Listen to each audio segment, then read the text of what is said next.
This one connected to yours? Oh, okay. I'm sorry. One, two. You have to turn it on. That's why he's vice president. Yeah. All the schooling I have, they never taught me that. Turn on the machine. Anyhow, thank you so much for coming out tonight, and quite frankly, it worked out real well because as the group, which you will get to know here, was deciding on this, we were looking at the church that I go down the road, the Gold Canyon Community Church, and we couldn't do it there. And then we tried to get the Methodist Church, we couldn't get it there, and we ended up here, but it worked out really good because the amount of people that came, we weren't sure, we didn't want them in the hallways or out on the street or whatever, because it's a very hot topic, we know that, and therefore it's excellent. And thank you so much for coming out tonight and being part of this. I just want to make a few comments that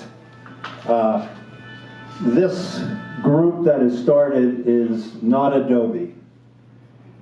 It is a group that citizens in Gold Canyon started by themselves. They called me and asked me if, as the president of Adobe, would we support them in their mission. And first of all, I had to find out what's your mission. And so we had a meeting, and after listening to them, I was totally online that as an Adobe, and I'll explain why, Adobe totally supports them in what they're doing here. And we're going to talk a little bit more, but I'm going to jump back a little bit. I should have done this first. I don't see us having an emergency here, but there is an exit there. There is an exit here, and there's an exit here in case there was something that you know where to go in a calm process. Anyhow, I apologize for missing that. Would you tell us your name, please? Oh, I'm sorry. My name is, most everybody knows me, but Glenn Walt, W-A-L-P, president of Adobe. Thank you. What is Adobe? Oh, okay. Give me the podium. Adobe was created, and I was really going into this, and I won't go in real depth, but Adobe was created here in Gold Canyon back in 1989. There were 300 and some residents that lived here in the valley. And they're the ones after the ranches were sold and so forth, and they begin to start to settle here. They were around 300 and some strong. And at that time they said, you know what? This place has extreme potential. The beauty, the mountains and everything, the desert that was here. And what we want to do, we want to make sure that we maintain that environment. We want it to be a destination point, not just some pass-through, but someplace people will want to come and live. And so we got to be careful with this. And so the first Adobe board, if you will, they had two major functions. One was keep the people informed. Keep the people informed, and they had a relationship with the county because we're not incorporated. That day may come. That this whole area becomes incorporated as Gold Canyon. It may. But they wanted to ensure that the people were aware of all the things that were important to them, especially this. Adobe is an acronym that means Association for the Development of a Better Environment. A better environment. And that environment takes on a host of issues. It could deal with what we're dealing with tonight regarding land. It could deal with houses. It could deal with roads. It could deal with playgrounds. It could deal with parks. Whatever occurs in this community, that it falls in line, that it's a better environment, and keep getting better and better, and not go backwards and go regress into something that we don't want to be. And that responsibility, though, even Adobe is there as a group, that responsibility rests with you, the citizens. You're in charge. You're in charge, not Adobe. And I could say, I think this for Roberta, not the group that Roberta has, not the Rotary Club, not the Lions. And the county, of course, isn't in control because we're not incorporated, but you, the citizens, are the ones that are the important part of this whole process. And Adobe's goal is to grasp out and find out what is it that you want? What is it that we should fight for you? Sometimes struggle. It doesn't mean they're always going to win. There was a time when Adobe had a little group, sort of a microcosm of the community, that met with the county, and when the county was going to do something, let's say they were going to bring in a building, they were going to bring in a business, they were going to put a road in here, or whatever it was, they would sit down with the group and then discuss it. And the citizens of Gold Canyon, through Adobe, had the responsibility of saying, hey, we think it should be even the color of buildings, or what buildings should look like, or whatever it was. Now, the county is still the boss, and they would ultimately make the decision, but they listened to the citizens. Listened to them, see what they had to say, and got their input, and did many things that the citizens wanted.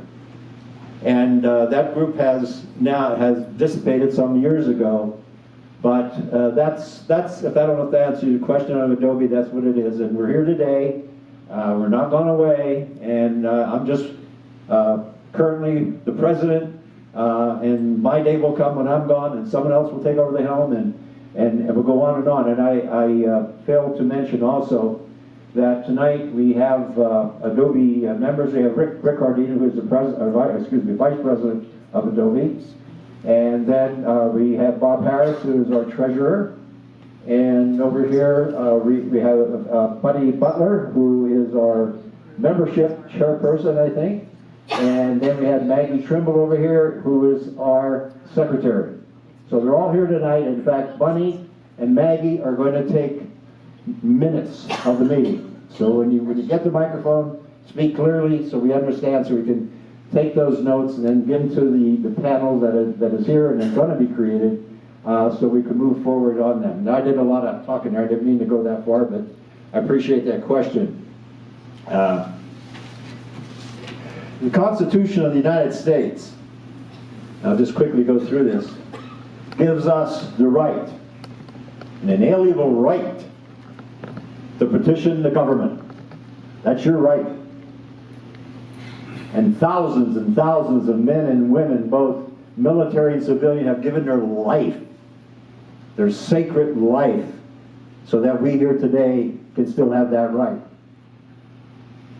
The Declaration of Independence in parallel says that we have the right to pursue life, liberty, and happiness. That is your right as a citizen of the United States. And we in Adobe are here to attempt to ensure that that is culminated in all that happens in this beautiful community that God has created. And anyhow, thank you for coming tonight. I'm going to turn again, they called Adobe, and this is the initial group, but they intend to create a more fuller group, again trying to get a microcosm of this whole community that is represented on, to see what they will do from this point forward. They are going to function as their own group. Adobe supports them, but they're not going to be led, directed, manipulated by any other group in this community of Gold Canyon. They want to be the citizenry, gather the citizens, and do whatever you can to effectuate a process that ensures a better environment, not one that regresses, but to the best of our God-given ability, one that moves forward. And with that said, I'm going to give you have your own microphone, and I think that was turned on by you, right? It's ready to go. Give it a test run and see how we're doing. There you go. All right. Okay, I'll let the panel here for tonight. This is just for tonight now, to introduce themselves, who they are, and to give you a little bit of why they wanted to start this. And then after they've done that, then we're going to go to the audience. And I have a timer. I don't know how many people are going to ask questions, but I'm going to start off with 3 minutes. And everything will be done professionally. Everything will be done with decorum. There'll be no name calling. There'll be no whatever. Just the facts, whatever you may want to present, because that's what we want. And so with that said, Lisa, you're the first one. Hi, Hi, my name is Lisa Bradford, and I am a citizen and a business owner here in Gold Canyon. A little bit louder? Yeah. Oh, you want me to stand up? Got to see it. Hello. I wanted to be a part of this organization so that citizens of this community had a voice. We have all come together under a very horrible circumstance that may or may not take place. We don't know. And there's a lot of uncertainty. And I saw a lot of citizens very upset, very uncomfortable at what could potentially happen in our community. So I wanted to be a part of this to hopefully walk this path together, get some answers, get some facts, and be a voice. Just be a voice for this community to the people who need to hear it. So, thank you all for coming. Lisa, what's the name of your group? We are the Gold Canyon Homeowners Alliance. Okay, thank you. You're welcome. Thank you, Lisa. So, this is really great. Wow, great turnout. You know, we had no idea. Oh, I'm sorry. You can see I do this all the time. Only when I sing, right? Okay, is that better? Yeah. Okay. First thing I was going to say is, hi. Public speaking is not my thing, so you're going to have to bear with me in this. Anyway, my name is Michael Cowan. My wife Shirley and I own Gold Canyon Realty. She's the one over, why don't you stand up so people know who you are. I have to acknowledge her, she's my boss. Anyway, so, you know, we may be realtors, but we love living in this little town, this little community of Gold Canyon. You know, we tell our clients and our friends that, you know, we live in the outskirts of everything. And, you know, if you need anything, you want anything, you're just minutes away from over there. You know, we don't work at that. And most of the, I'm sure the realtors, there are some realtors here, they're going to say the same thing. Most of our clients, they don't move here because they're looking for vast job opportunities or huge, you know, sprawling developments. They're here for the opposite. They want the beauty, the serenity, and the peace that this place brings. So, anyway, I'm just going to go through what I wrote down, so bear with me. That being said, I was shocked to receive a letter from Michael Vickers International. Sounds like most of you didn't, maybe you did, about the state of Arizona wanting to change about 8,000 out of 11 to 12,000 acres from residential to commercial employment. I know this is state trust land, we all do, and we know that their job is to sell them bits and pieces and they raise money for the kids in schools and things like that. That's it. But my point, this is my point, is why here and why now are they doing this? They have hundreds of square miles of land south of Highway 60, and they just passed right over the top of it. Now they have, and they literally have hundreds of miles of thousands of acres of flat, usable land. So again, why here? Why destroy potentially 8,000 acres of pristine, eco-sensitive, fragile Sonoran desert between two subdivisions at Trotter del Oro, where I live, and Peralta, where I'm sure some of you live, and in a tiny little community? You know, it just doesn't make sense, at least to me. Are they going to level the whole thing, the land out there? Are they going to mow down hundreds or thousands of saguaros? We don't know. Nobody's telling us anything. They seem that they won't tell us. I have seen that there's a permit put out by a company named Invernergy on the Canal Planning Action. This is a company international company that does solar projects around the world. And they're based in Chicago. Their parent company is based in Canada. But the speaker from the county at their last meeting and the gentleman from MD International, I said, there's nobody interested. And when we asked him, well, why is the company's name on the application? Oh, it was a typo. You know, we look at this and we laugh like you. This is a huge project, And you think, my God, they have the wrong name on the typo. Well, why doesn't somebody go out there and erase it? Why if they put ketchup on it? I mean, just cover it. But people are going to see it. Anyway, so who knows? A solar farm, I've heard, windmills, commercial employment. Commercial employment covers a lot of areas. Will there be factories for thousands of employees? Part of the I see in this is the value of this land is worth millions and millions of dollars. And so I see that somebody's going to have a huge investment in this. And they're not going to just go put in a 7-Eleven, well, not 7-Eleven, so that's Oregon, Circle K and Orange Julius and have 6 people working. I mean, they're going to have probably $1 billion just in land costs into this. So it has to be something pretty sizable. And that's what we're trying to find out. A couple little examples here. Who's recently driven down to Gateway Mesa Airport? Probably most of you guys? Yeah. You notice those big touch-up buildings all go along Ray Road now? Okay. I was like, my God, where do they pop up from? There's probably about 20 or 30 of them, right? That is commercial employment. That's what they're talking about. That is one example of commercial employment. I'm going to use another one. Who here knows Potato? You ever heard of Potato Barn? Yes. Have you seen the new building they built just before you get to the airport? Yes. Good. Here's a great example. Out in that one building, I looked it up, that building is a big building. It's 100,000 square feet, okay? That's a pretty good size, right? So, how many of those 100,000 square foot potato barns could they stick in this 8,000 acres? Anybody have a clue? Let's hear it. Any guesses out there?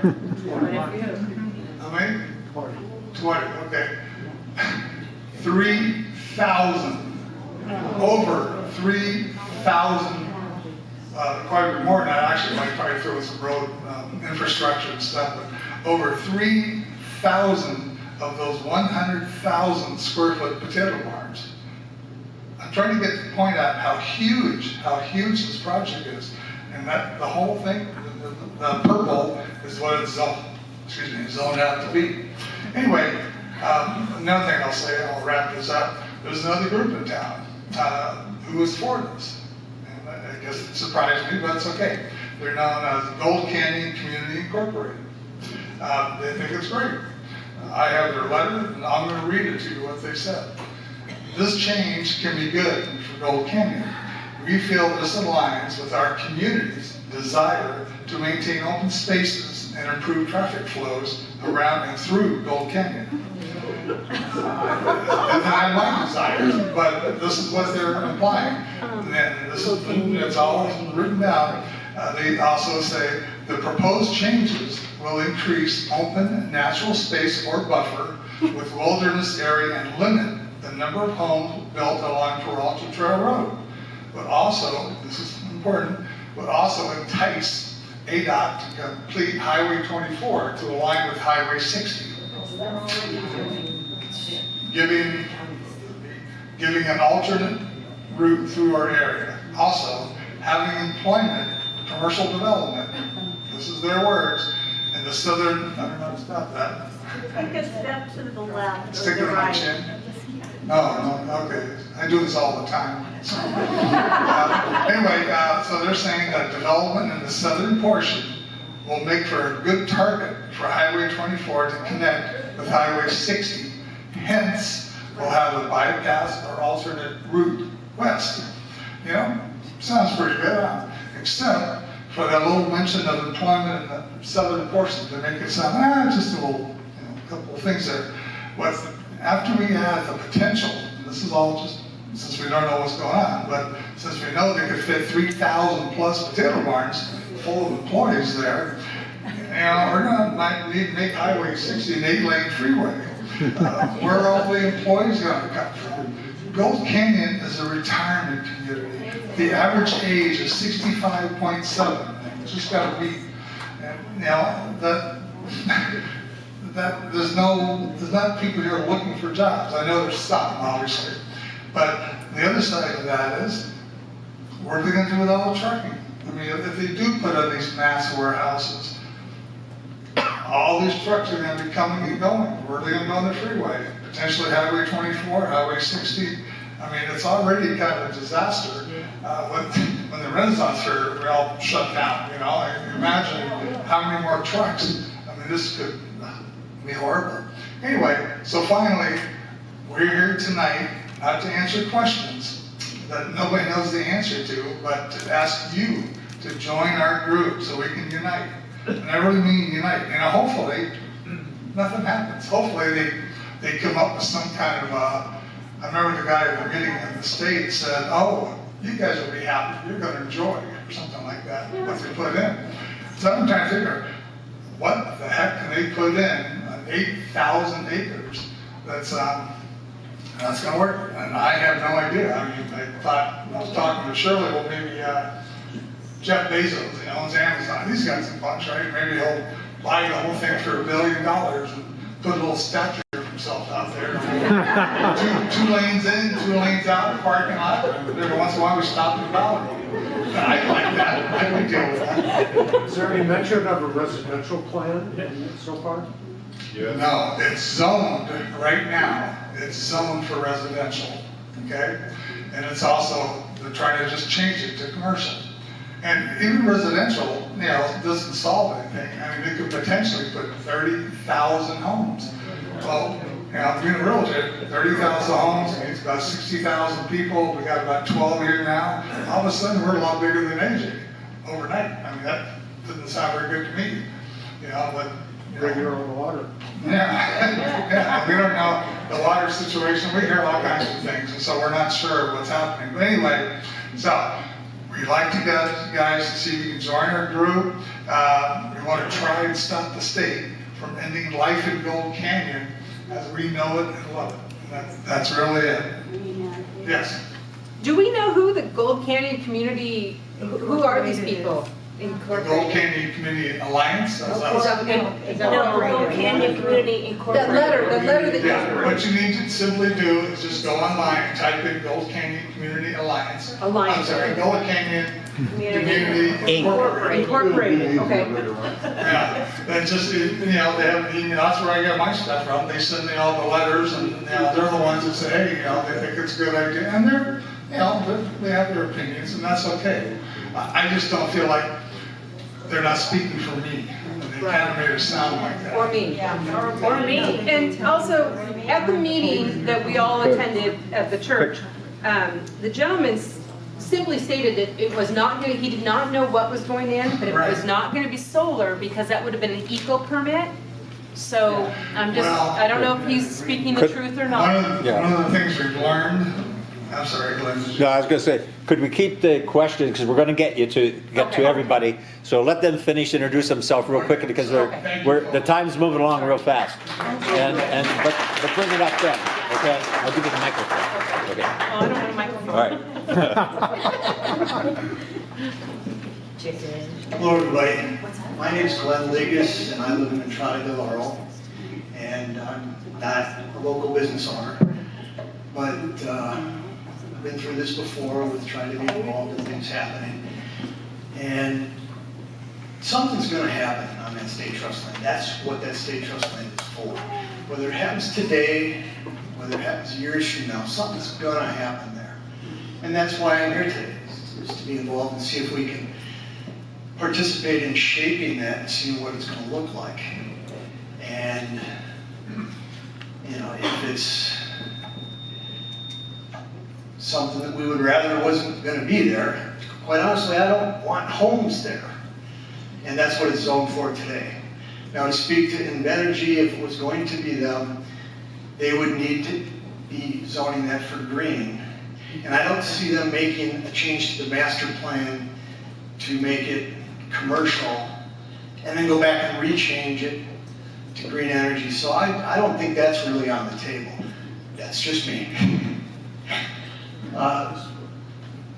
Some of you from Entrada del Oro may remember me from when our sewer rates were going to go up. And I participated in that. I went before the Arizona Corporation Commission, and I registered as an intervener, and I got to cross-examine witnesses and ask a lot of questions, and ultimately we engaged in negotiation, and our rates went up. But they didn't go up anywhere near what the Corporation Commission was asking for. So, you know, did we get screwed? Yeah. But we didn't get screwed near as hard as we would have if we hadn't participated and shown up. And at those meetings, a lot of you folks showed up, and it made a difference, and that brought the utility and the commission to the table to want to negotiate with us, and so we did. And we got a graduated increase, and it's reaching the top, but then it's going to stay there. It isn't going to get much higher than it is now. I don't know if it hit the top yet, or we've got another year to go. But that's going to be it. The deal is that it ended there.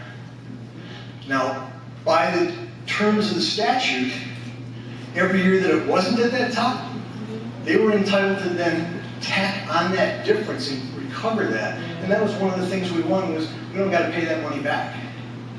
So participation makes a big difference. Last week, I went to the Board of Supervisors meeting, and this was not on the agenda. But I went because there were a couple things that were of interest. One is, in Entrada, there was a petition to abandon to have the county abandon the easement on the north border of that. And there was a lot of concern as to why are they going to build a road through there? What are they asking for an easement for? Well, they're not asking for an easement. Chuck Kennedy was asking for the county to give up the easement so he can build houses back there. Chuck Kennedy's a developer in Entrada del Oro. And those houses have been planned for the last 20 years. And he's just getting around to doing it. So I went to find out about that and make sure that my understanding was correct, and I think it was. And then there were a couple other things on the item. One was asking for an easement to extend SR 24, which would then ultimately be part of this plan to come into Highway 60. And then after the meeting, I hung around and I was able to engage with Matt. I can't remember his last name, but the Michael Baker guy, as well as an attorney that works for the land office. And I got to listen to Jeff Surdy talk to them for a few minutes. And he's very concerned about the traffic going through Gold Canyon on Highway 60. And he was talking to the state representatives, the attorney and the contractor guy, about, hey, if we're going to do this, can we forbid heavy commercial traffic from 60 and make it take the bypass and go around us? And quite honestly, a lot of those truckers wouldn't mind, because then they don't have to stop for the stoplights. It's a little more distance, but it's shorter time and it's easier sailing. So there are people that are willing to listen to us, and there are people that are willing to consider what we have to say, but we have to be there to be heard. And they reiterated that back to me. So the more you folks participate, the more you'll affect the shape of this. And if something commercial does go in there, we can shape the size and configuration of whatever buffer is between us, so they're not building right up to the wire.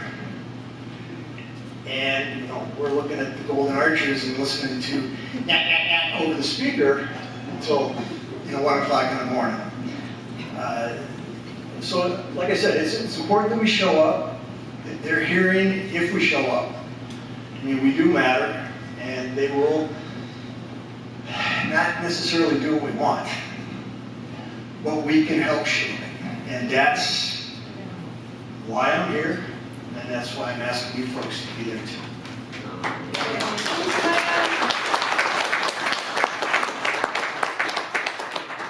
Hello, I'm Pam Burks. I'm with the Gold Canyon Business Association, and we represent all the small businesses that we need for our amenities in this community. They're our neighbors and our friends, and we want to be there to support them and support each other. So we're going to be represented in this group as well. And I've also done for 12 years the Gold Canyon Business Fair to help the businesses, not just in Gold Canyon, but in Apache Junction as well. There are neighbors as well as many of our businesses that we can't give the citizens here the amenities they need or the products they need. So we feel we're a community. We'd like to keep our community this way, and that's why I'm part of this group. So thank you. Good evening, I'm Todd House, the past supervisor for this region. I represented this region for over 8 years. I've also been affiliated and working in this area for over 16 years, so I'm very familiar with a lot of the different things that go on in this area and how they go about and how they become and how they come to fruition. I'm very upset that State Trust Land has already come to this point because it sounds like it's already a done deal. Unfortunately, this is going to be a tough battle. I'm joining this. This is going to be a tough battle. It's not going to be easy. It's going to be, you're going up against the state. I asked our state representative, Jacqueline Parker, to come here tonight to hear from you to hear, because we may have to lean on our state representatives to get some action out of State Trust Land and make them change or stop what they intend to do with this acreage. I'm here as an encyclopedia because I do know how government works in Pinal County. I do know how State Trust Land works. I do know how all this affects you, and I know how the procedures go. So I'm here to answer a lot of questions if they come up. There's already a lot of fear tactics being thrown out there about 11,000 houses being built. And there's already an embargo against Pinal County. It's still in existence because we don't have enough water. We don't have 100-year water certified to allow no new housing going in. One of the reasons why they want to go with employment and commercial is because they don't have to have the 100-year assured water supply like houses. That makes a big difference. Okay, so that's their way of going around the water issue. That's the way they get around it, is because it's commercial, it's not houses.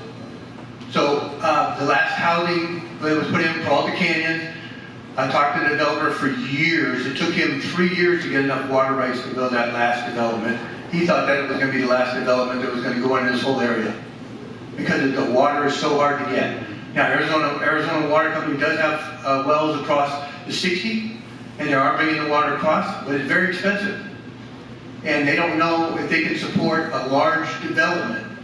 Even though they have the well, even though it's a commercial well, they may or may not have enough water supply for a large development. So don't let them throw the fear factor of the 11,000 houses, because it's going to take a while to get even other development going on. One of the other things they're saying is they're going to leave about a 4,000 buffer of open space. The description that was given at the meeting was open space was 1 house on 1.25 acres. That's low density housing, that's not open space. Oh, and they didn't tell you that the 3,000 acres that's up there across the base of the mountain, it's mountainous. They can't build on it anyway. Can't use it, it's not usable land. They're going to give it up and get credit for that.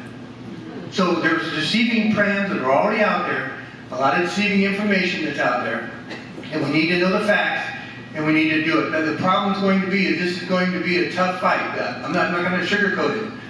State Trust Land is a formidable foe. There have been instances where Planning and Zoning in Pinal County said no. The Board of Supervisors has said no, and State Trust Land still did it. So there is some impact, but they don't. State Trust Land is their own entity. They can do whatever, they can design and do with their land with the way they please. So tomorrow I'll be along with the Adobe group. By the way, I'm also on the Superstition Fire Medical Board as a director. I've been there for quite some time. That would have to be the fire district that would have to handle this situation. Oh, wow. So we would have to have a new fire station and all the things that go along with several fire stations to handle that area.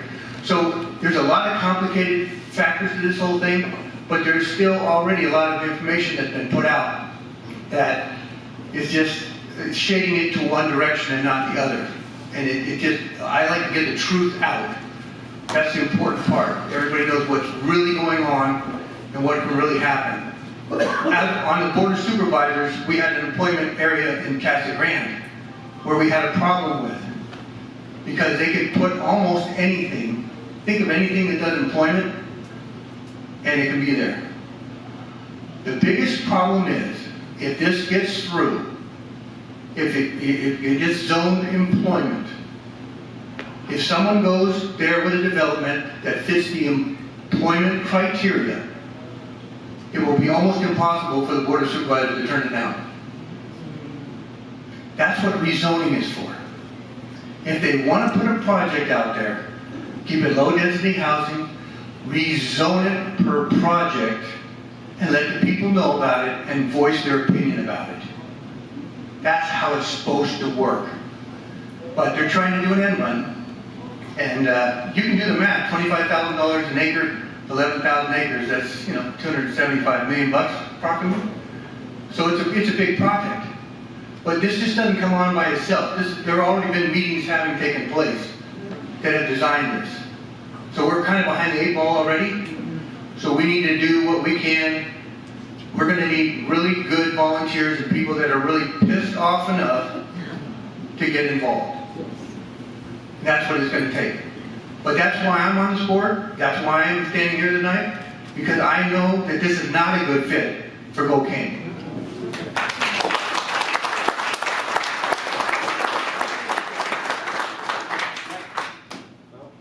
Turn this thing on again. Thank you. There we go. All right. Thank you, panel, very much for your presentations and letting people know where you stand. And you certainly have made that very clear. I just want to say one thing. I'm going to slip in one thing and then we'll move on. We're going to go to questions now. The Adobe organization has been fighting for the bypass around Gold Canyon since the turn of the century. I'll just go quickly through it. The governor was involved, finally was approved around 2003. It went through a survey where the federal government spent hundreds of thousands of dollars surveying, taking care of all the owls and everything else, and said it's a go. The money came into AZ around 2012 and they spent it on something else. And so we were bypassed again. So, with that said, I want to make it very clear, we are still fighting for it. I received a letter today. I have a very close friend, Mr. Halakowski, who is the director of the Arizona Department of Transportation. He's a very good gentleman. He's been working with Adobe. Received a letter today, and I brought to his attention what was happening here regarding the land, the need for transportation, and he understands it all, and quite frankly, within his letter, he has given Adobe, which I'll talk to the board about, a guideline and a direction on how maybe to get the money to do it. But someone said at the meeting in the church the other day that the bypass is passé, it's old news, it's not on the maps, it's done, it's over. Not true. That's a lie. That was a lie that was generated by somebody. Now, Adobe has no problem with 24. If something goes in and they want to build 24, let them build 24. The idea for 24 is to take them to Santan, take them to the airport. Makes sense when we're talking about business, but we still want, and we'll fight for that bypass. Just connect 24 to the bypass. It's already laid out. It's just a matter of money, and my position is this. If you got someone who's going to buy that land out there, and they're talking a lot of money, make them help pay for what we are going to experience regarding the transportation in our area. There's lots of money out there, and they can afford it. It was said at the meeting, well, if we don't have any money for 24, but we may get it if we bring in the business. That's fine. Bring in the business, do 24, and also do the bypass. Why not? There's no reason why we should not have a bypass and fix up 60, clean it up, no problem with that, and there's no reason why we can't still be the community that we started at back in 1989 and backwards. Anyhow, that's all I just want to say about the bypass for now. Thank you.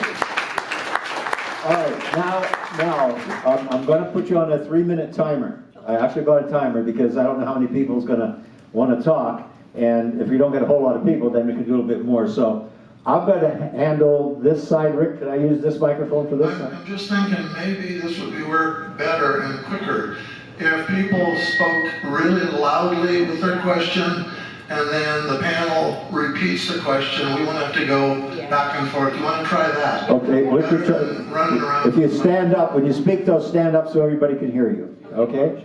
All right, let's, And then repeat it up here when you answer. Right. Speak loudly. All yeah, right. speak loudly. I'm ignorant on all of this stuff, so please forgive me. I am stepping in for the first time. My concern, Todd, and the rest of everyone else here, is this 3-month period of time. How is this getting pushed so fast? I mean, holy Toledo, we can't get anything done in any timely fashion. Why is this all of a sudden October 1st is the deadline? Thank you. The comprehensive plan that you're trying to make an amendment to, Yes. she's asking why is 3 months? Why is this being rushed? The comprehensive plan has a schedule. It's only you're only allowed to submit changes to the comprehensive plan on a time schedule with Pinal County. Oh. That's why it's such a push. So they're abiding by the time schedule. They're doing everything they should, but it's a set time schedule by the county. Thank you. Hi, my name is Paul Lamarck. I live in Peralta Trails. My comment, I guess, to all this is that you mentioned about 3,000 potato barns that fit there, but I honestly don't see warehouses being part of that plan. I mean, warehouses are built by the airport because they're near an airport. There is no transportation to move product from warehouses over in that area. So my question is, does the classification of entertainment fall within employment? So could there be some type of entertainment venue being built over there? Resort, golf course, casino, that type of thing? I just don't see warehouses. Okay, so the question he's asking is that he doesn't see warehouses being built out there.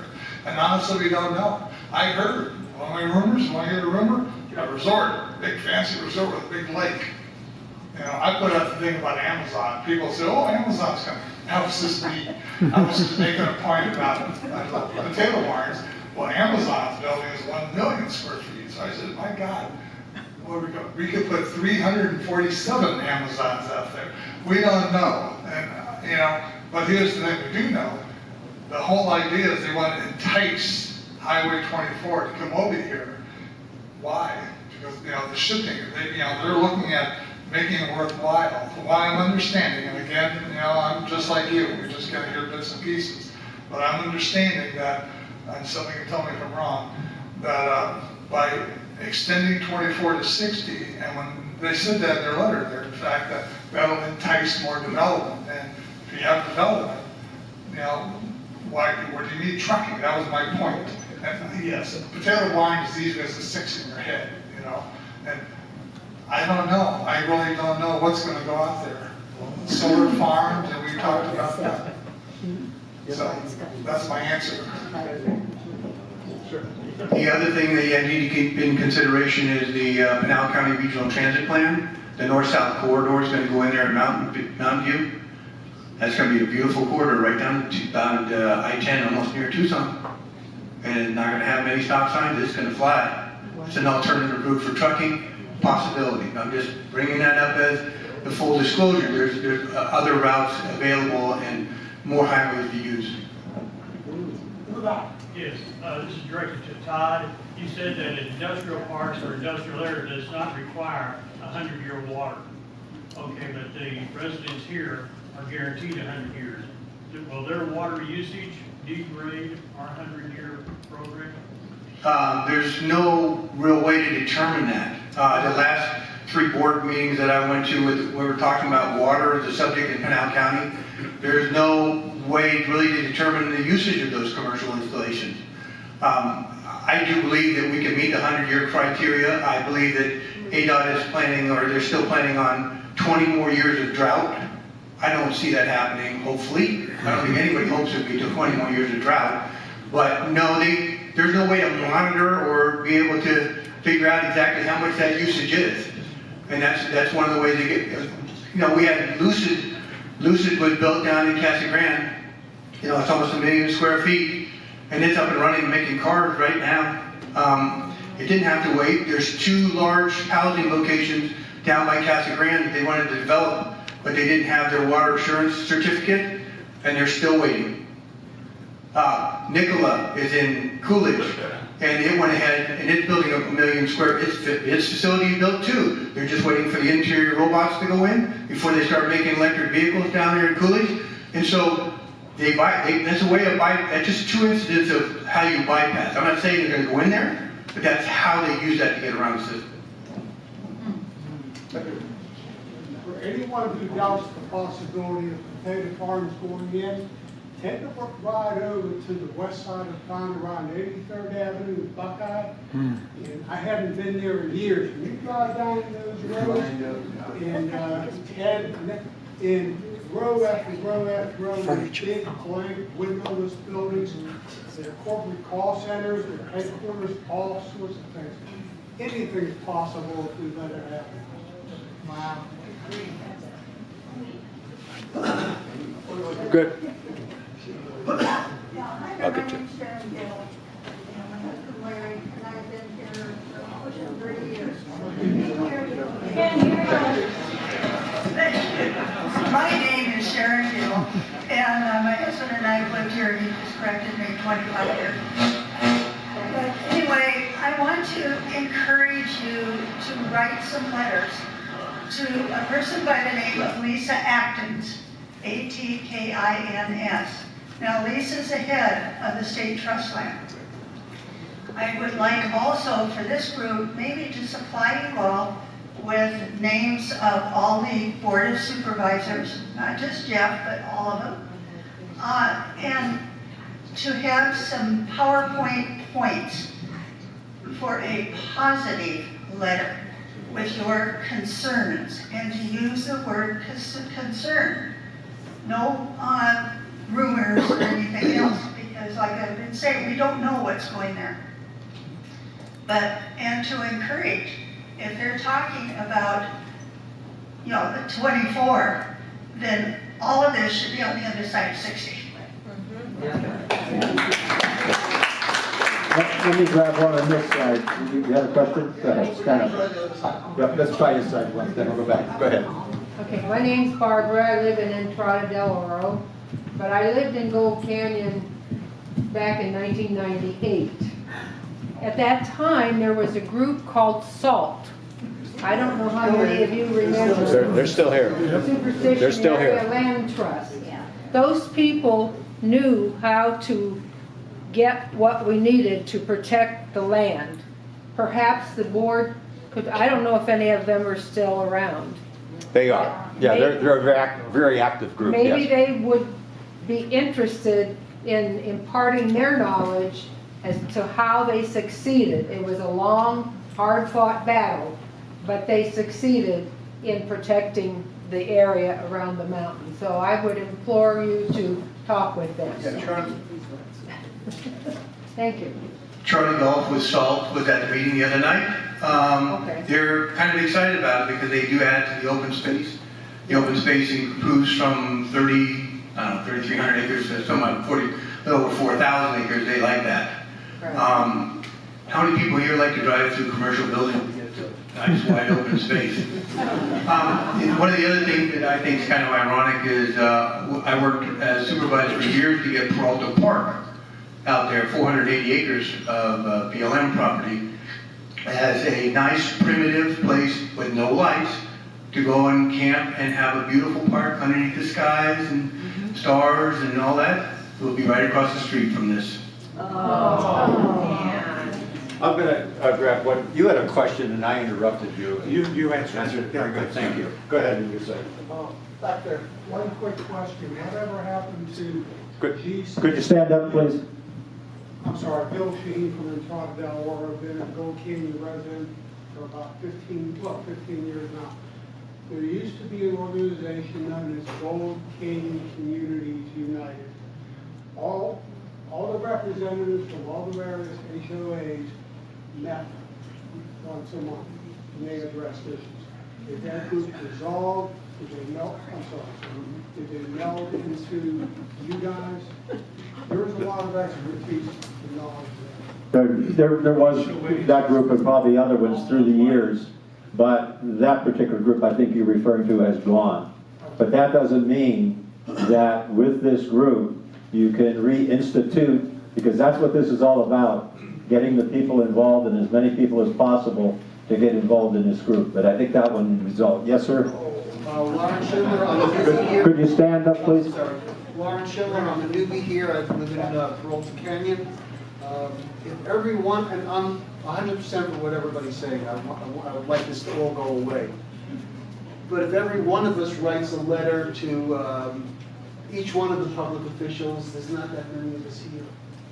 So maybe one of the things we have to look at is how do we build this organization way past what's in this room. I have another friend in Gold Canyon.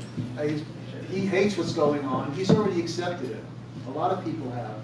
I called him, I said, "You're coming tonight?" He says, "No, I'm painting one of the bedrooms."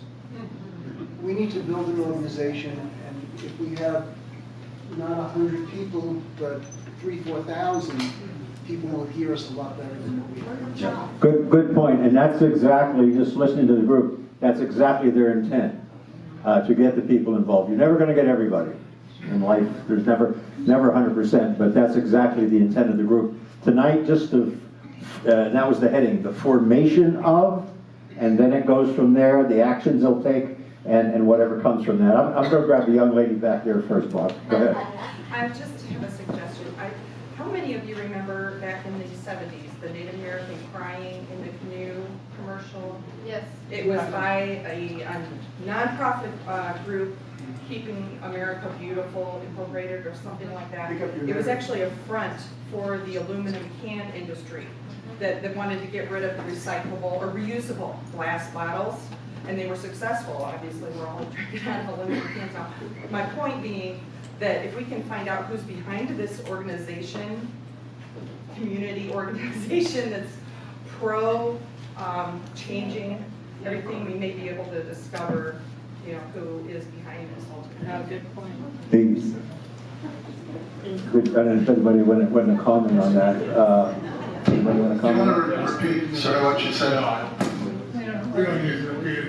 I think you can go online, type in Gold Canyon Incorporated. Gold Canyon Community Incorporated, I believe. And nice website. Every single person is listed in the officers and everything, and it'll tell you about, and you can call probably each one of them, and that's what I do. And just say, hey, just wondering why you're supporting this or why you're not, or so.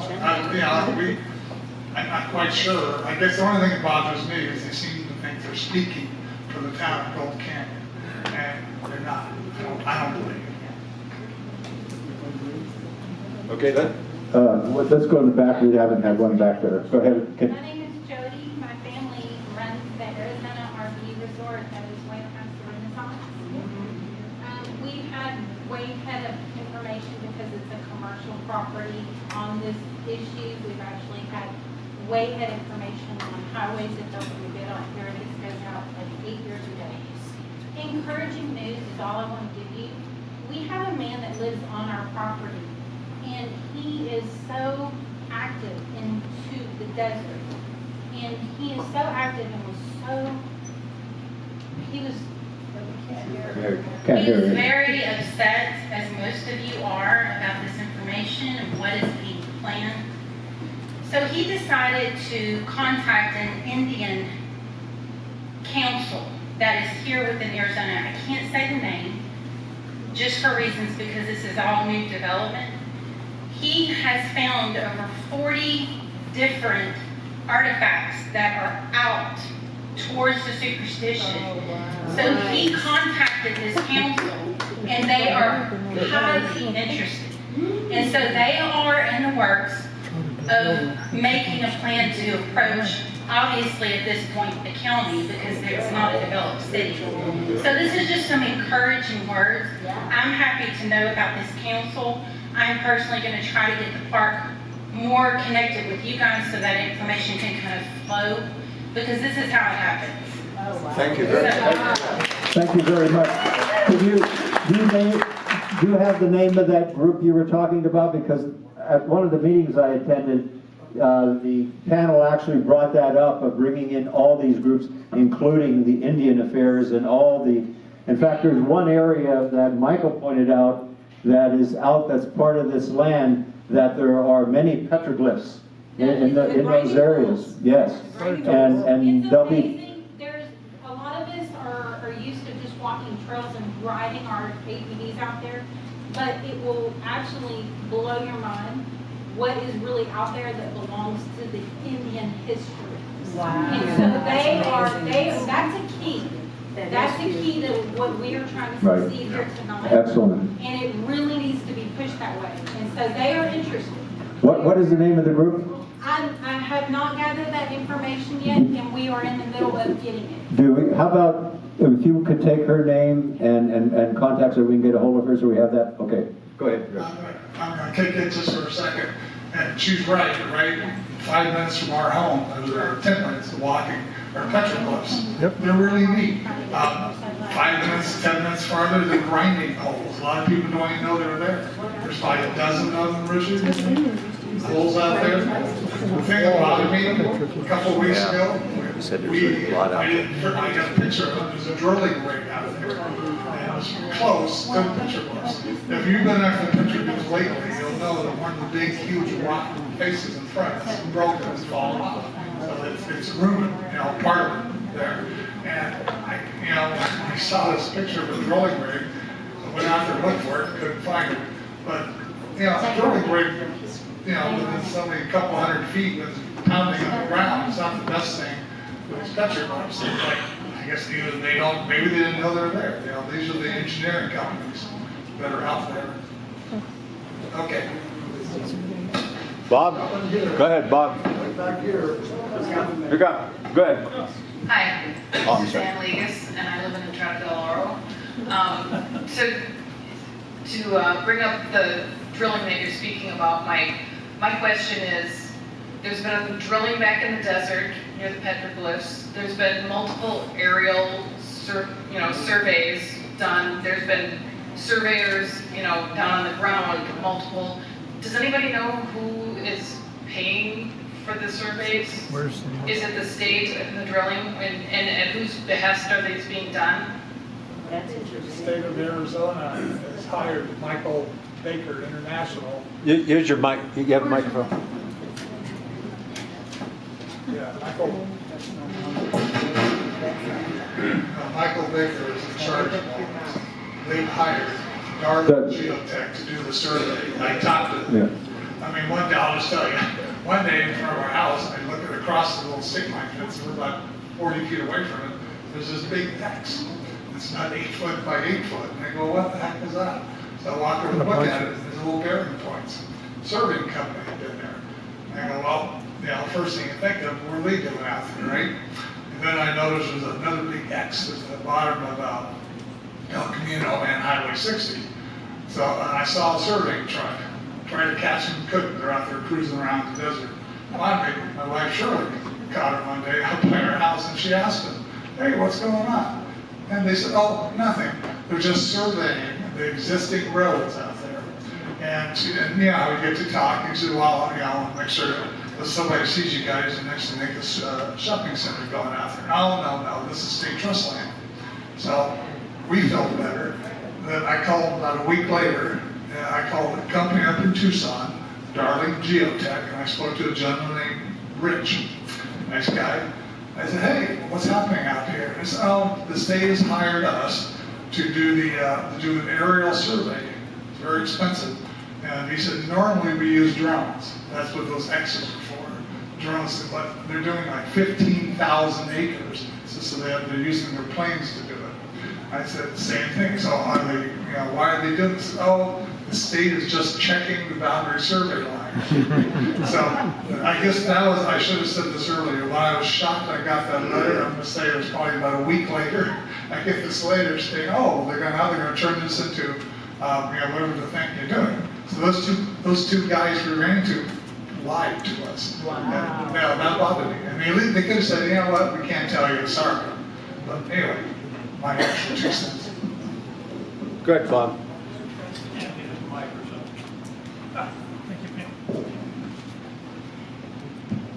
I'm Bob Harris with Adobe. I'm the treasurer of Adobe. And just to give you a little bit of background, some few things I know going backwards. I've been here 20 years. And has anybody heard of the Gold Canyon Design Review Committee? Just one thing that hasn't been mentioned. Brian Martin was over that group, and a friend of mine, Dwayne Krecklow.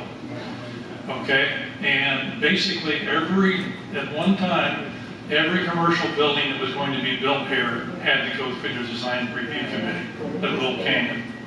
And I know one of them that was going to go behind the Bassett Shopping Center, right behind it, where you have the Mexican food restaurant. They were going to build a 2-story storage space. And the design committee says, no 2-story building back here. But anyway, Brian Martin became supervisor, as Todd knows, and it went by the wayside, that committee. The other thing was, I was involved with the HOA group. We've got HOAs here in Gold Canyon that have a lot of pull, a lot of power. And you know, right now we hadn't even got a HOA list anywhere in Gold Canyon of what the HOAs are and how many members, how many homes. So Adobe, I'm working on it. They're calling me the trash person. Why? Because I'm getting involved with the trash, the competing trash companies. We have RAD, we have Republic Services, and we have Waste Management. But the HOAs basically are involved with what trash company they select for their community. And I'm looking at why don't we have more competition?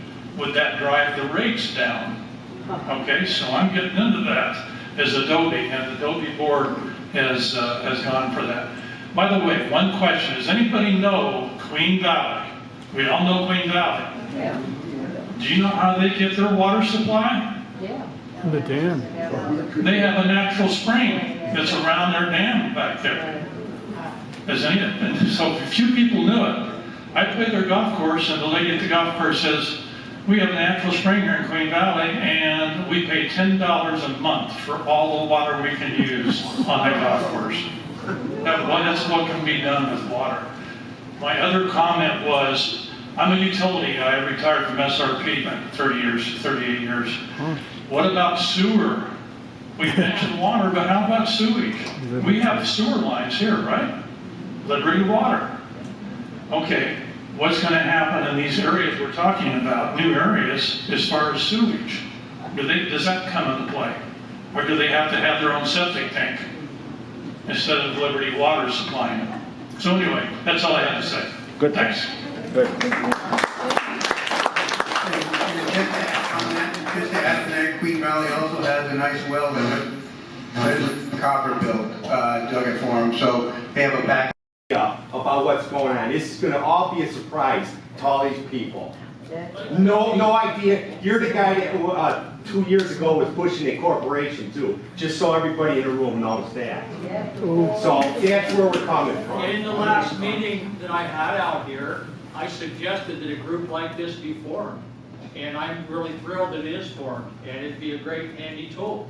And that's fact, so. We scared you several years ago with 200 people going to AJ and you curled off the meetings. He's supposed to scare the hell out of you.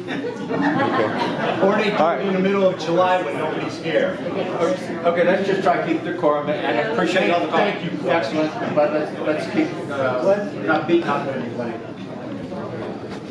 Mr. Surdy?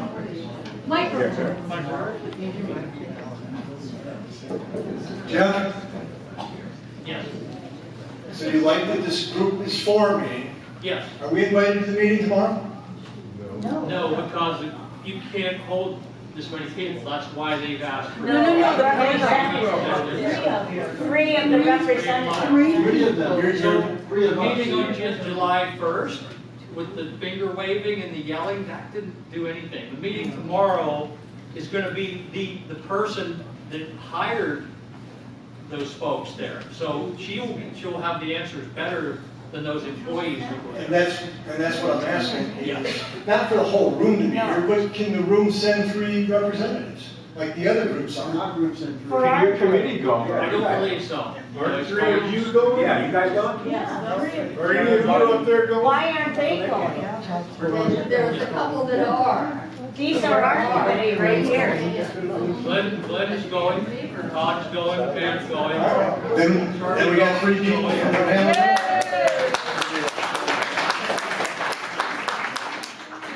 No, we don't. I mean, Glenn has gone through Adobe, right? Yeah. Every group has been invited, 2 or 3 of them. Nobody invited our group. Nobody. Didn't know. We've been on that for a long time. So, yeah, so we were not invited. Could have been 1 or 2 or 3 of us, but that's okay. We can watch it and we'll learn and we'll see what we have to do. Okay, one second, Roberta. Bunny, then Roberta will get to you next. Go ahead. Bunny, you have a question?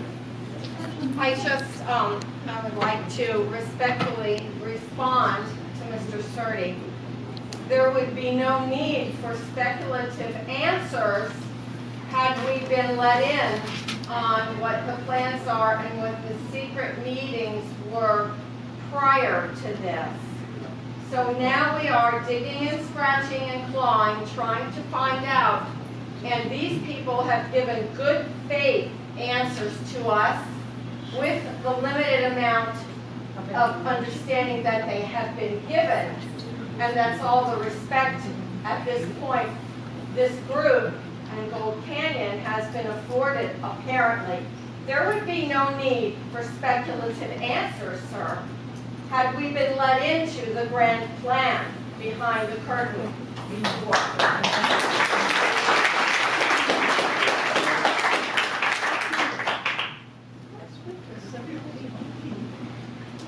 I want to be sure to be heard. May I have the microphone? Sure. Here's one here. Good evening. My name's Roberto Ravelis, 29-year resident of Gold Canyon, former president of Adobe, former editor of Adobe's magazine, longtime participant in the life of Adobe and Gold Canyon. However, I'm a trusting person. When I support, vote, and accept Todd House as my supervisor, I worked very closely with him because I use a cooperative, positive approach. When we had a problem about Sleepy Hollow Trail becoming a pass-through from Peralta Canyon, I held a meeting of neighbors in my home. And from there, we put together a committee of neighbors who approached our supervisor, who worked very well with us. But it depends on how one approaches people. My whole life has been devoted to public service. I worked in the Congress for 24 years before retiring, and I came back home, and it surprised me to see the growth in this beautiful area. But what concerned me is that too many people suspect and fear, not knowing what government is doing. I trust our supervisor's house. I trust our supervisor Surtee. I found out, like the rest of you, that this project was coming. But I've worked with the design review board that we had before in a constructive way. I plead with you, do not be suspicious. I'm a native Arizonan, and I've welcomed, probably 90% of you are non-Arizonans. And we've worked to build a welcoming community here. Adobe has worked at that. I am the president of the group that's been named here, Gold Canyon Community Incorporated. What's wrong with that? We grew to that position because we succeeded with the help of Supervisor House to avoid Sleepy Hollow becoming a through pass because it's already at capacity. And Todd House worked with us constructively as Jeff Surdy is working constructively with us. And so please support these gentlemen who through their sacrifice have tried to make community better for each of us. And I'm the person who approached county government and said, you know, I was there at the meeting at the Gold Canyon Community, the Methodist Church, July 1. And you did not get too many answers to your questions. It concerned me to the point that I went to our present supervisor, Jeff Surdy. And Jeff Surdy readily agreed. He said, yes, we need to do better. And I am the person who am responsible for asking each one of you to have a better opportunity to get answers. And I said, let's specifically invite the organizations that have been doing work in the community. Adobe was our first one. Glenn Walt and I don't necessarily see eye to eye on many things, but we're committed to the betterment of this community. I then asked, okay, let's invite SALT. SALT is the salt of the earth, in my mind, because they have been here preserving the beauty of open spaces, the Superstition Area Land Trust. And so I urged that they be invited. Then I looked around at the small businesses that are hurting in our community. And I said, let's invite the business association. And so that group was invited. And so this group is a group that tonight's their first formation group. So there was no possible way that I could anticipate, oh, let me look in my crystal ball. There's another group that's going to be forming. And I encourage them to also be and get involved for the long haul. But tomorrow, all of you will have an opportunity to see through live streaming the meeting. And I asked Lisa Atkins, I went and met with her and I said, you need to provide better answers. I've known her for about 30-some years. We worked together across the political aisle in the Congress. And so please accept the information that your leadership is researching for you, and let's leave suspicions aside. And all of us will benefit if we approach each other in a trusting, sincere, truthful, honest way. Thank you very much.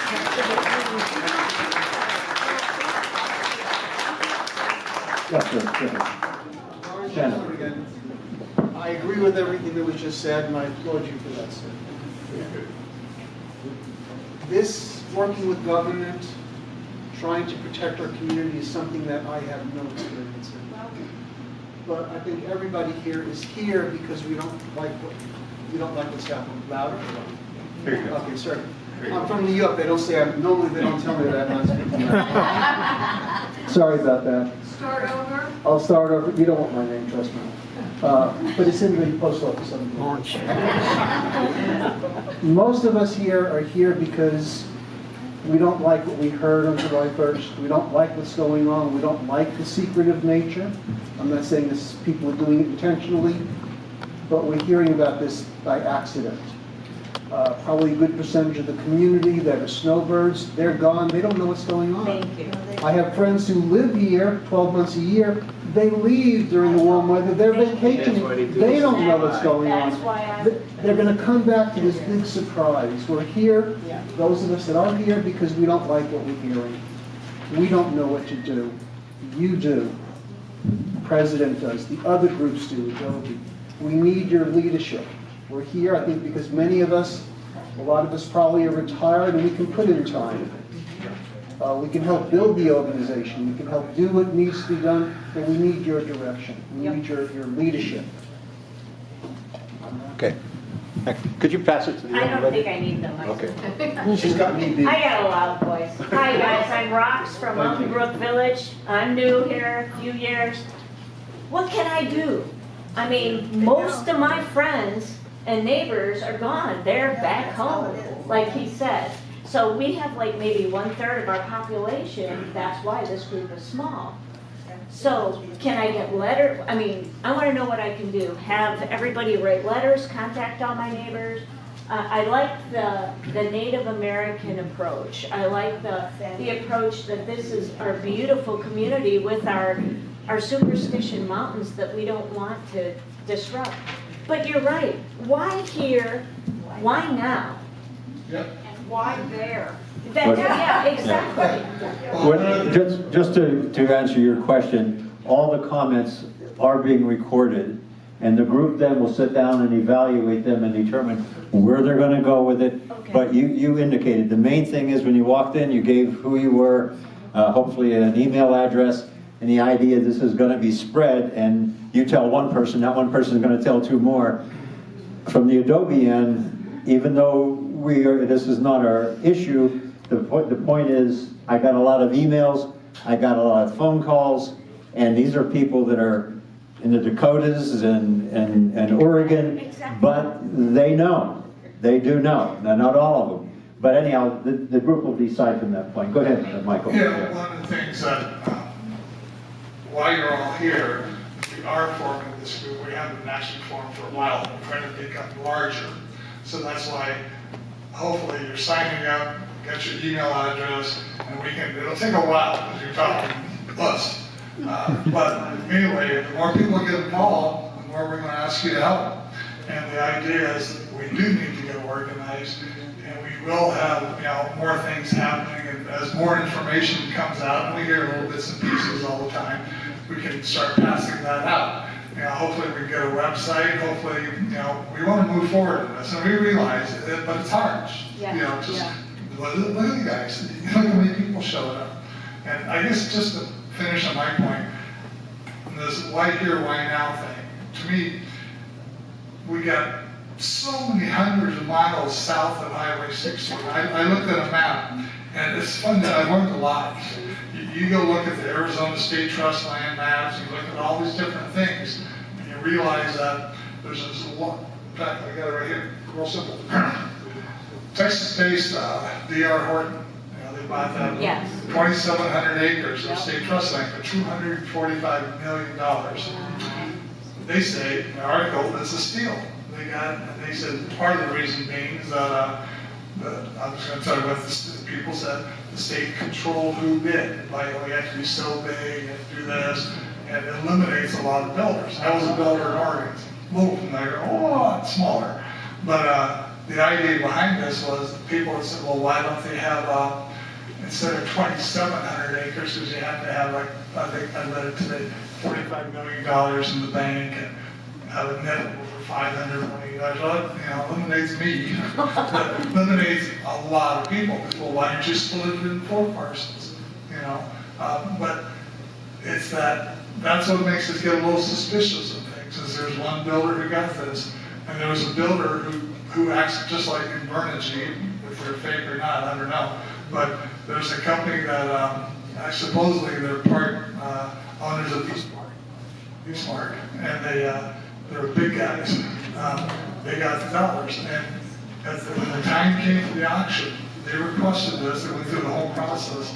Like Todd was saying, they backed up. All of a sudden they were gone. But it turns out that they said, well, they noticed that the guy who is sitting next to the VR Horton, the guy, you know, so they probably had a partition. I mean, it's business. Yeah, so it's just business. But I guess my whole thing, I'm just gonna go over and over and why in the heck? There's so much land. I mean, I'll tell you, this is what it says here. Let's see, Texas-based D.R. Horton cast a winning bid of $245 million for the tract in the area known as Superstition Vistas. We all know what that is, right? Located just east of the Maricopa County line, the Vistas is 270 square miles. It's bigger than Mesa, Gilbert, Tempe, and most of Chandler combined. That's how big this land is.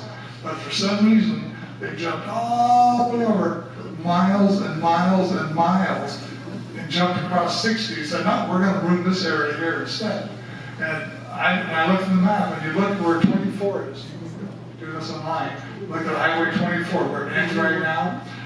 They want to continue that all the way across. So that's all, there's nothing out there. It's all state trust land. So all we're saying is, why don't you build that area out there first? I mean, it's flat. Nobody's going to care. There's nothing really there. But you're talking beautiful, pristine Sonora desert. You should be asking that gentleman right over there that question. Yeah, well, he knows. You know, the thing is, and that's part of the problem. It's like, well, why are they doing this? So, anyway, should we wrap this up? No, hold on, I'm sorry. It was sent out, I don't have it in front of me, it was sent out in an email. Do you have it? I apologize, I have it at home. Did you leave your email there? Could you make a note to tell them this? I can send it to you when I get home. But leave a note, say send up when I get home, and I'll know who it is. Glenn, one of the questions I'm going to ask is a very pointing question tomorrow. I'm going to ask Lisa Atkins, Director of State Trust Land. How does the group stop what's going on? Yes. I'm going to ask her straight out. What does she need to stop this? And hopefully we'll get a square answer. Thank you. Go ahead, I'm sorry. Go ahead, ma'am, and then I'll get you. Go ahead. I'm sorry. I don't hear very well. Here you go. Make sure you hear you. My name is Christina Lee, and I'm very new. I just moved into Peralta. Okay. My name is Christina, and I live in Peralta Trails. I just moved in at New Year's, so my head is spinning. I don't know much about any of these types of processes. I think a lot of us are in the same boat that we don't, and we don't have a lot of time. This is what I'm hearing. It's going to be incredibly important if this group is going to succeed to be able to gather the information, to analyze the information, to disseminate that information, and to organize it in a way that people understand what needs to happen when and how. Government processes do happen in increments, and at each increment there's going to be a decision that needs to be made, there's going to be decision makers, and there's going to be grounds that will cause the decision to go one way or another way. And we need to know where we're aiming, what we're aiming for, and who we're aiming at. Michael Baker was hired to be a human shield. He is not the decision maker. Complaining to him is not, or that organization, is likely not going to be very successful. Who do we need to be complaining to, and what are the points that are going to be successful at each stage? Is it going to be based on heritage? Is it going to be based on groundwater? Is it going to be based on what? Just complaining not in my backyard is not going to be enough to get this done the way that we want it to be done. So it is important that we have a presence at all of these small meetings, that the information gets out to the group in an understandable way so we know how to act on it. And that is what I would ask of the group. One more note, I don't know if everyone in here is aware or not, but because I'm in Peralta Trails, I did also get a note from our HOA that there is a small parcel of land that apparently Peralta Trails owns south of the 60. and that they have been approached by a buyer and that they intend to sell it. They have turned it over to an attorney to figure out how that process should play out. And the residents were not given any say. They were merely informed that this is moving forward. I don't know if that's legit on the process of that. I don't know, nor do they say anything about who is the person that's attempting to buy it, what are the terms, what is the proposed use, what is the money going to be used for. I would propose that it be a real estate to real estate swap, and that they, if they have to sell it, that they spend it on buying some land that would be buffer around our community. Just move the chessboard piece a little closer to home and protect the castle. I don't know. I don't have answers. We all want answers, but we are going to have to be very coordinated, because we do not have time to learn the process and succeed at this process simultaneously. So I do hope that there are people here that can organize us in ways that will make our efforts successful, productive, efficient, and make us all continue to want to live here. I really thought I just bought my forever home, and now I'm very concerned. Right? Excellent, thank you very much. Dottie Todd from Gold Canyon, and whenever we have the meeting at the church, the Methodist church, a lady in the audience asked, why are you doing it on that side of Highway 60 instead of the other side? And I never heard the answer. Did anybody else hear the answer?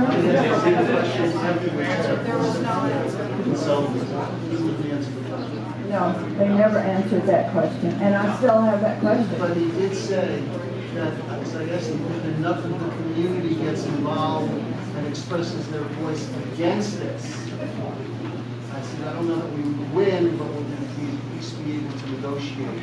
And he looked at me and said, yes. For that consultant to say that was a big issue. We are a tough bunch of people. We really want to, we can fight, and we can fight hard, but we have to stick together and we have to show up. What I heard this tonight, this is a lot of people. But it's a fraction. It is a fraction. But it's a great start, though. It really is.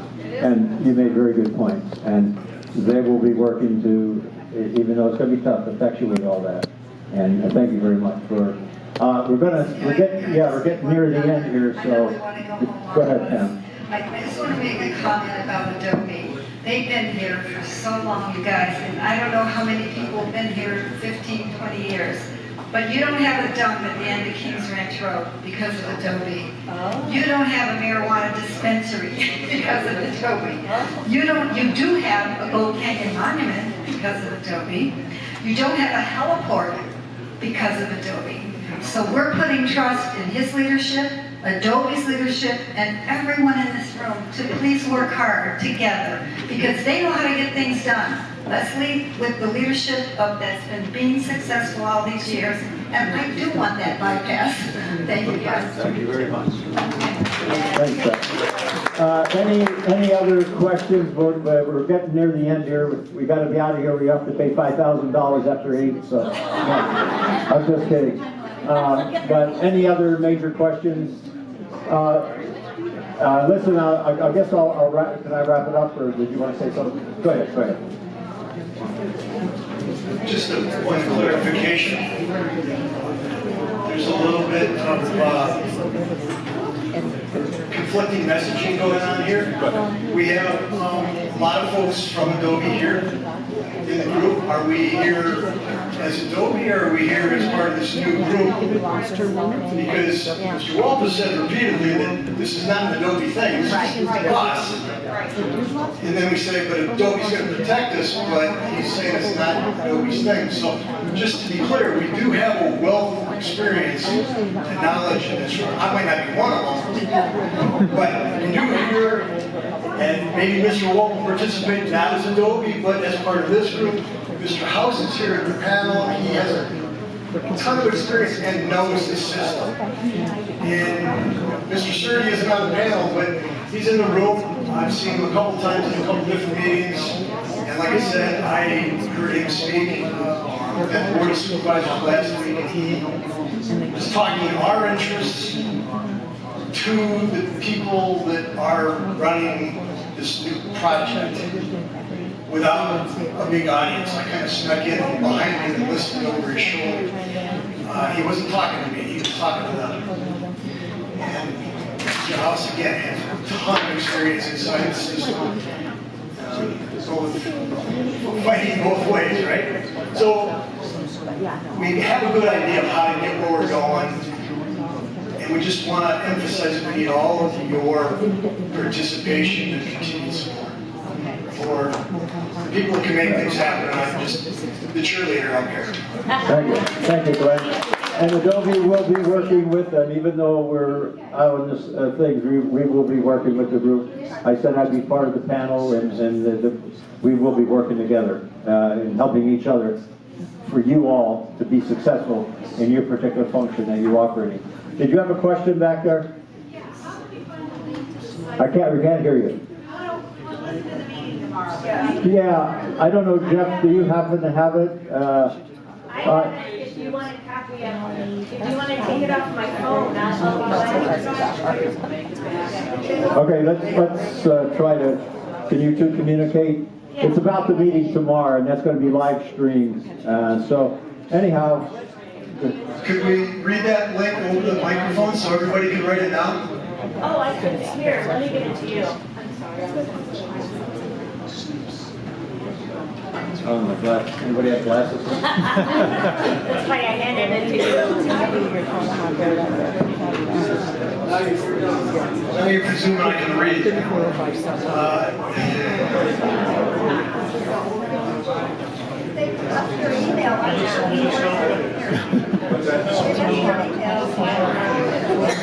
Yeah, I know, but they're looking for the link to the meeting tomorrow, correct? It gets a lot more. Okay, and you're doing it at 9. This is it? That's just their main website. Okay, all right. Anybody ready? All right, go to pinalcountyaz.gov and click on government. Click on Board of Supervisors. Click on meeting videos. And I'm presuming it will be listed with the date and the time. And what is the time? At 9:30 tomorrow morning. You can watch it live. My understanding is it's going to be recorded and you go back and watch it later if you're not available at 9:30.